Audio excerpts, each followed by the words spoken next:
Hello, everybody. Thank you for joining us today.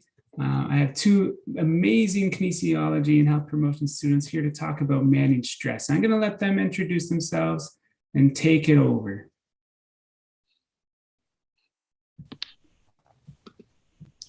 Hello, my name is Sabine, and I'm currently a third year in the Kin Health program. And Hi, I'm Heather. I'm in fourth year, and welcome. yeah, so we're going to be talking about a little bit about stress and just how to manage it today. Okay, so kind of what we're going to be going over today, we're going to define stress and give you some tips and tricks in terms of managing it, and then also kind of exploring the gender differences when it comes to stress, and then possible next steps. So, defining stress. What is stress? So, stress has many different types of faces and can be felt throughout the body and the mind. And so, uh, initially, your hormones flood your body and your muscles tense and your breathing quickens. And that's the emotion that you feel, which is stress, which also is felt throughout the body. And so your body gives the fight or flight response. This is where you have high blood pressure and you really don't want that. This can be an avenue for diseases related to the heart and can cause chronic stress, which can also weaken your immune system. And so, other avenues that can go down with not treating stress would be asthma, digestive orders, cancer, high levels of and higher levels of speeding up your age, which we don't want. So symptoms of stress, there's many different ones. So physically, you can get headaches, difficult sleeping, feeling tired. You can have like pain. Emotionally, you can, feel anxious. You can feel depressed, angry, maybe on edge. Mentally, you can become forgetful. You can have a lot of worries. You maybe can't make decisions. A lot of like negative thinking, a lack of focus, and boredom too. And then occupationally, like you may feel that you have a lot of work overload and work piling up, a lot of long hours. Socially, you may feel less intimate. You may feel that you want to isolate from your family and friends. Different family problems and loneliness is a big one too. And then spiritually, like you have a loss of like apathy, a loss of meaning, feeling again empty, unforgiving, a lot of doubt, guilt, and despair. And then so different tips and tricks that we have. So the first one would be exercise to reduce your stress. So exercise creates good feeling hormones, and being active can take your mind off different things and different, stressful events that are going on in your life. And exercise also just improves your overall health and wellness. And then creating a workout routine that works best for you with your schedule. And so there's a different breathing exercise that you can use to reduce stress. So it's breathing in slowly and deeply and then pushing your stomach out so that your diaphragm is put to maximal use. And then you hold your breath briefly and then exhale slowly and then trying to kind of think to yourself to relax, reminding yourself to relax. And then repeating this sequence like 5 to 10 times, concentrating again on breathing deeply and slowly.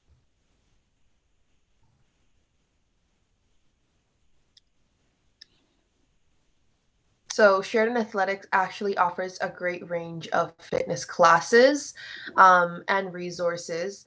And the gymnasium, thankfully, is open now too, and the weight room if you guys want to use that as an avenue.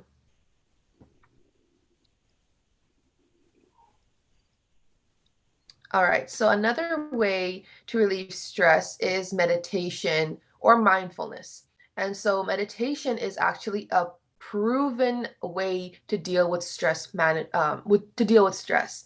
And it has been observed that mental patterns can be reduced in aspects of stress after meditation or mindfulness. And so meditation can actually look different for everyone. And so for someone, it may be just sitting down and not thinking about anything. And for other people, it might be a nature walk, or also yoga. And so clinically, it's been proved that stress can be reduced with consistent practice within just 8 weeks. Another way that you can maybe reduce your stress or to unload what you're thinking is maybe journaling to process your thoughts and feelings. And so this is a little bit of a way that you can maybe think about mindfulness. And so these are like 4 steps that you can take in any situation, maybe daily, maybe weekly, whatever you're comfortable with, and maybe just try it out to see if maybe it works for you. So number 1 is just settling in and finding a quiet space. You can use a cushion or chair to sit up straight, but not stiff, so you feel relaxed. Allow your head and your shoulders to rest comfortably, and place your hands on the top of your legs and your upper arms at your side. Then you breathe. So you close your eyes, take a deep breath, and relax. You need to feel the fall and rise of your chest, like what Heather was explaining before with the breathing techniques. And with each breath, notice the coolness as it enters and warms and exits. Don't control the breath, but follow its natural flow. Try to focus on your thoughts. Try to focus because your thoughts will try to pull your attention away from the breath. But notice them, but don't pass judgment on them. Gently return your focus to your breath, and some people count their breaths as a way to stay focused. And then take 10. So a daily practice will provide the most benefits, and it can be 10 minutes per day, but 20 minutes twice a day is often recommended for maximum benefits. So depending on your stress level, do whatever works for you. Okay, so stress and gender. So interestingly, there's a difference between, how different genders take on stress. So women and stress. So men and women report different reactions to stress, both physically and mentally. Women are more likely than men to report having a great deal of stress. And men and women report wide gaps between determining what is important and how stressful they are at achieving those different behaviors. And so September 29th is National Women's Health and Fitness Day. So, a few different things that can be done for this are maybe joining a walking group or another different exercise forum, whether that's online or in person. You can visit a clinic seminar on with different portion sizes, attend a webinar maybe about reducing stress, learn about incorporating mindfulness, kind of like what Sabine just touched on. And then again, join into meditation or a prayer session.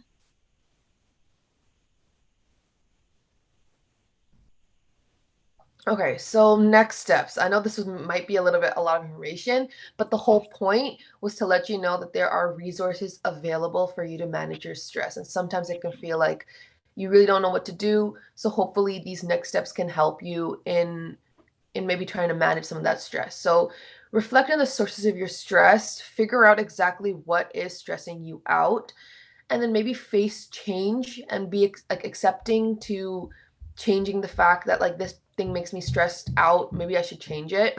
Focus on the present. Don't think too much about the future, and don't dwell on the past. Listen to your mind. If something is not feeling right, it might be time to change it. Integrate love, work, and play. So romanticize your life. Don't be stressed out over the little things or bigger things. Just be present. Accept and care for yourself like you do for others. Sometimes we forget to put ourselves or our mental health first in trying to care for others. Seek help. Sheridan again has a lot of resources. Talk to your family doctor, talk to a friend.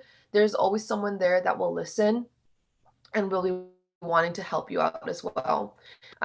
Reflect on aspects of your life which you are grateful. Sometimes when you look at the positives, you really mentally you forget about the negatives. Look for time to exercise, even if it's only taking the stairs every day. Your body wants to be nurtured, and when you move, you will feel better. Eating lots of fruits and vegetables, again, just taking care of your body because it takes care of you. and drinking lots of water goes with the fruits and vegetables. A positive outlook carries health and social benefits. So again, being optimistic may help you feel better. And lastly, smile.